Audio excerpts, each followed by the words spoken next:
My man. Oh, hey. How you doing, brother? Good to see you. Am I live already? You're You're live. live on the Oh, yeah, internet. I love it. Okay, loving That's- it. Hello, everyone. How are we doing today, man? I'm doing great, a little bit tired, doing a bunch of programming nowadays, a little bit too much.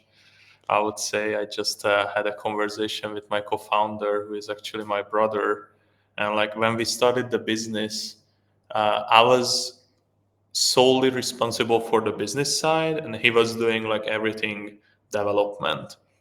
But then after a couple of years I realized that like actual like development is my biggest passion. Like even before the company, like I was always a developer since a very young age, so I need to get back into like actual development stuff. And like now I think I'm already regretting it.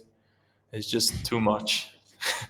That's always been my experience with coding too. It was like a good way into tech, fun to build your own things, but ultimately way more fun to have other people build your things. Oh yeah, for sure. But partially that's what I'm doing now too, because I'm prompting like 3, 4 LLMs simultaneously all the time. So like in different windows, different contexts, I'm working with basically other agents who Right. will develop everything for me. But it's still too much. It's just basically like we are living in the age of opportunities where you can build like literally anything in a short period of time, and you can build very advanced, very complex stuff too. And like I'm so curious, I want to build everything at the same time, like replicating myself, like building REST 2 on Telegram, while also building like super deep intelligence for Guild, and also some side projects, some AI, other like product stuff. It's just too much. I should be more focused. Nice. Well, let's ground this quickly, and then we'll get into what you're building at Guild. So you're the founder of Guild, which is a platform for token gated access and membership management across Web3 communities, I think among many other things now. So you've connected Yeah. over, and maybe these stats are out of date, but I saw them on your website. So you've connected over 7 million members across 1,000+ communities worldwide, which is Yeah. awesome. Been around for, a handful of years. So yeah, your products evolved a lot from, I think, the token gating membership stuff I was talking about to much more like complex gamified experiences for communities at scale. So yeah, maybe you just talk a bit about your kind of product evolution over the last few years and what's possible with Guild today. Oh yeah, so yes, we did start with token gating, but in to really be frank, like we started with community. We wanted to like build something that enables communities to operate over not just on chain but like off chain too, like any off chain platforms, using a bunch of like on chain data and just like connect these two words together from the very beginning. Like token gating was the obvious use case first, but then we realized that because our approach was like so modular, basically we built these Lego pieces for everything, that you can actually build up so many other things too from these Lego pieces. So basically we were one of the first companies who started running quests accidentally, I would say, because Guild was never supposed to be like a questing platform, so to say. But like still, like Arbitrum and like some other companies like started running like very quest-like campaigns, and others started copying those, and that was a big hype a couple of years ago. I would say that's how we that's how we acquired like 50-60% of the total user base just from the quests alone, basically.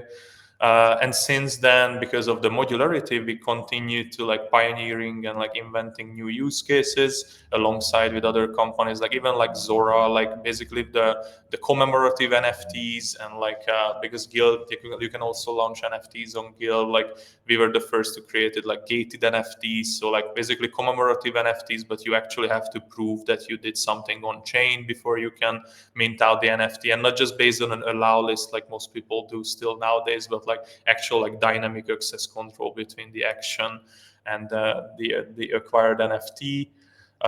We got into token distribution a little bit last year, but then other competitors, or like not, I wouldn't say like competitors. We all know each other really well, but like Boost started building something very similar later. Then we saw like the regulatory uncertainty, and like just in general, like people, yeah, like basically we just moved away from like those type of token distributions.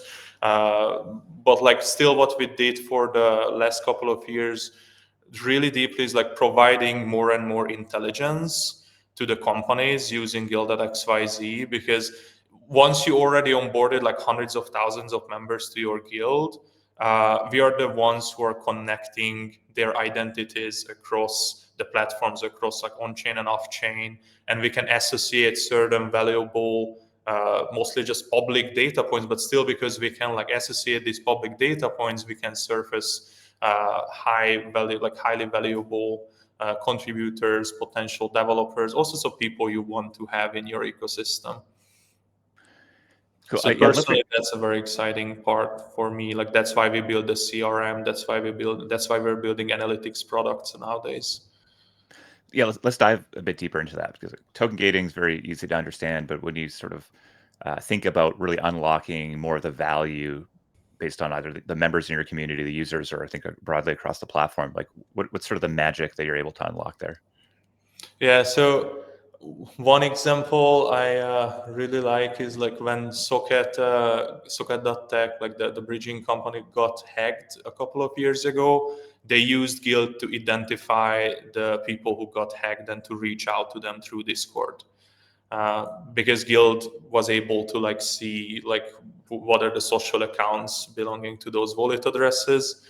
Other than that, I always like to say that like you can easily find people with Guild who like use, like if you're a DeFi protocol and you want to attract yield, you can use Guild to find like who are the people who were the biggest liquidity providers or like the most consistent long-standing liquidity providers in your competitor products, or like who are the people who are getting like disillusioned from your competitors, and like just you can set up like certain opportunities through Guild for them, like a group for whales or like a group of for high stakers to join your community instead, and like you can engage them through Guild that way. We saw a couple of similar things from Eigenlayer and some other projects as well.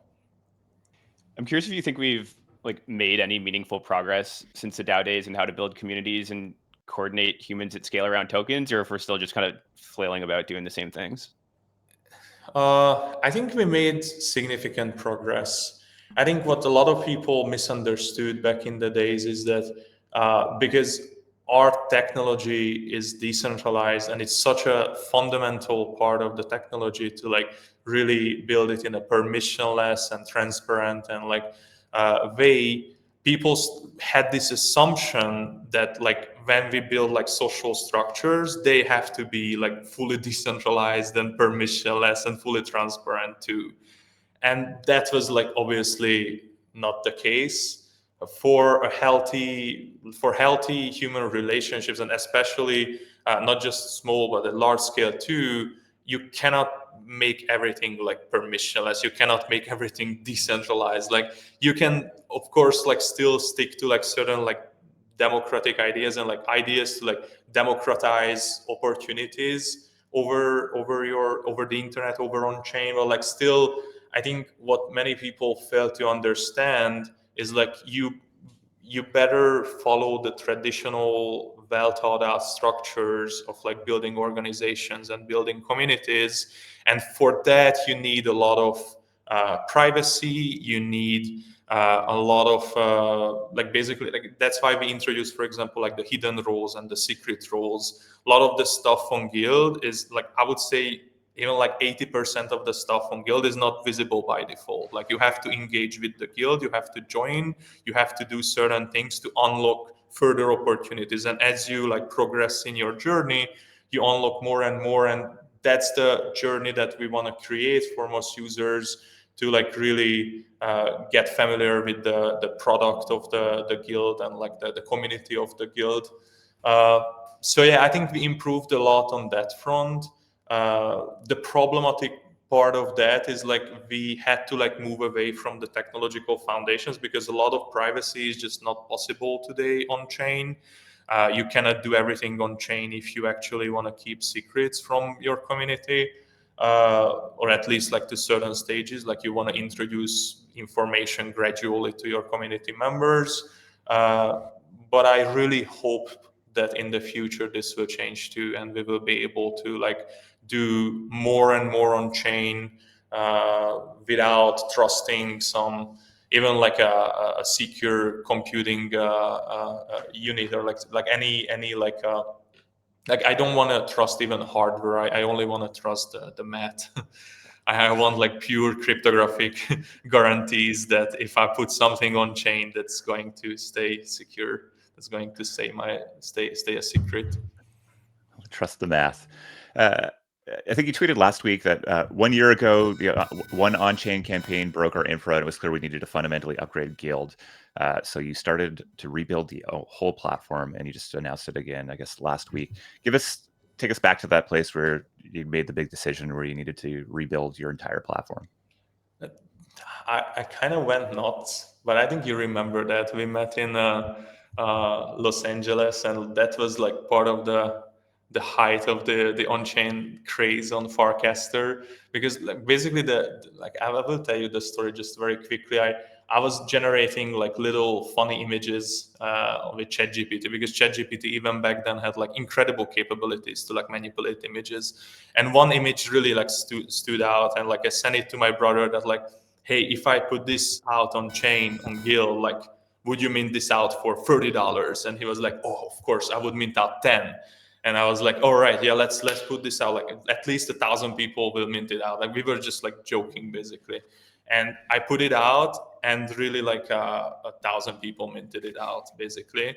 And the day after, I realized that I made just like $30,000 thanks to my very little like Farcaster following and like the Guild NFT that I created. And I was like, 30,000 actually is kind of enough to like deploy a token, and like meme tokens had their prime. So I was like, all right, let's deploy something. I had this channel / on chain in Farcaster, so let's do an on chain token.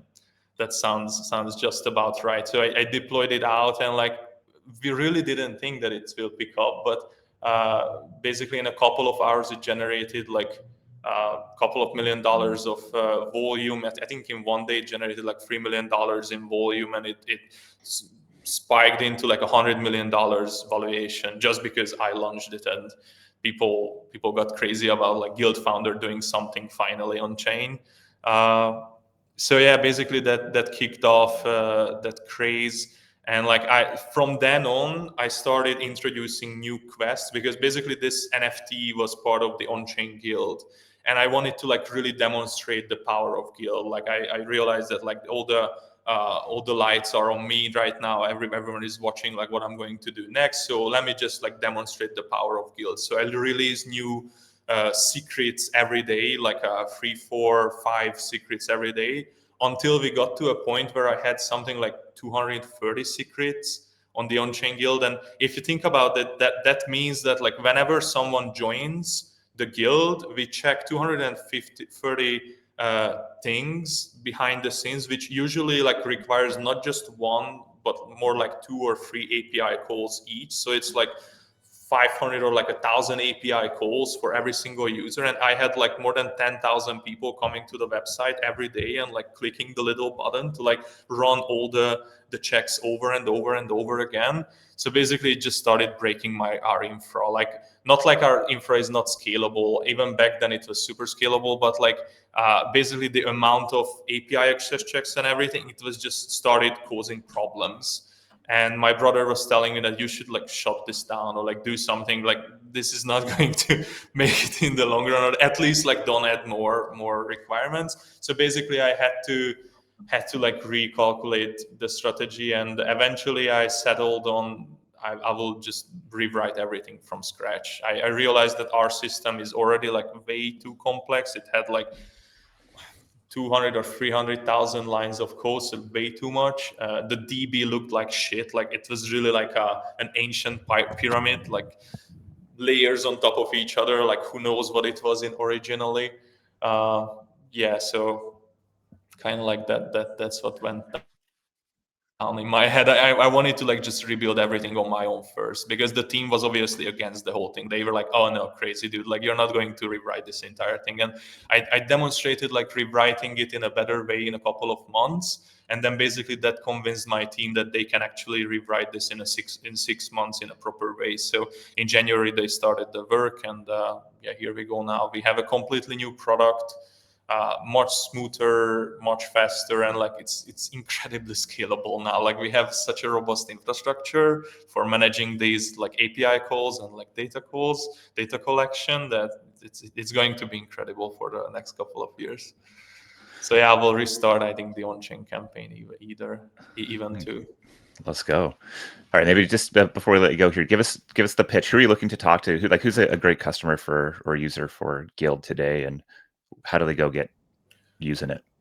Yeah, so Guild's main customer base is actually like community builders. Nowadays, also like growth people, like growth hackers, or like we work with a lot of marketing agencies who basically like use the Guild product to provide certain services to their clients. But like in general, I enjoy them most when people with infinite creativity start using Guild, because it's really like Lego. Like if you played a lot of Lego in the past, if you know how incredible things can be built from just very simple pieces, if you can put them in any way together, then Guild is for you, because you will explore and experience incredible things on the platform.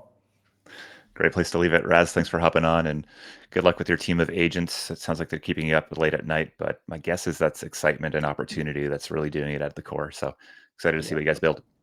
Thank you so much for the time too. Talk See you, soon. man. Cheers. See you.